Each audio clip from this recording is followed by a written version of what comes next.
Est-ce que laisser dormir son assurance vie, son PEA ou son compte titre, c'est une bonne décision et est-ce que c'est rentable de faire ça? Alors, non, non, c'est pas rentable de laisser son contrat là, de le laisser dormir et de jamais le regarder. Parce qu'un contrat d'épargne, si tu l'animes pas, si tu le dynamises pas un peu et si tu lui redonnes pas du sens en fonction de comment se passe ta vie, ça a pas de sens. Parce qu'au mieux, tu gagneras rien, mais au pire, tu vas perdre de l'argent. Bon, déjà, un rappel de base, tout ce qui est PEA, compte titre, assurance vie, c'est pas des placements, c'est des enveloppes fiscales.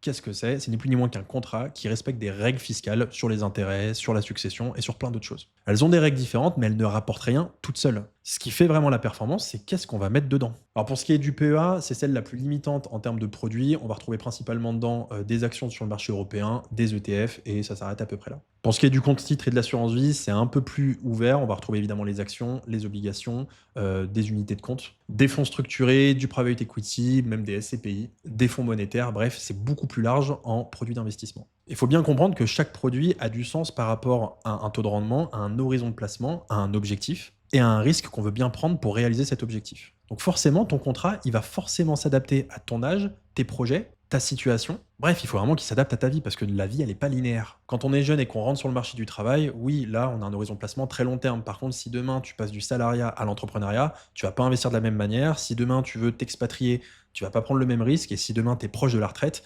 pareil, tu vas pas prendre les mêmes placements. Donc déjà, oui, il faut regarder son contrat, il faut pas le laisser dormir et il faut constamment l'adapter par rapport à notre vie de tous les jours. Alors évidemment, ça se fait pas au quotidien. C'est bien plutôt de le faire tous les 3 6 mois. Mais au grand maximum, il faut au moins regarder son contrat au moins une fois par an et l'arbitrer s'il y a besoin. Et les frais là-dedans, parce que c'est vrai qu'on parle beaucoup des frais et souvent on dit que les frais, c'est ce qui ronge et ce qui grignote toute la performance. Et c'est vrai qu'on me dit souvent, il faut fuir les frais. Alors oui, mais attention, il ne faut pas fuir le conseil non plus, hein. Parce qu'un bon conseiller qui te prend 3% de frais d'entrée et qui te donne accès à des produits qui te rapportent entre 10 et 15% par an, ça vaudra toujours mieux qu'une néobanque qui prend absolument rien, complètement gratuite et qui va te rapporter seulement 4% par an.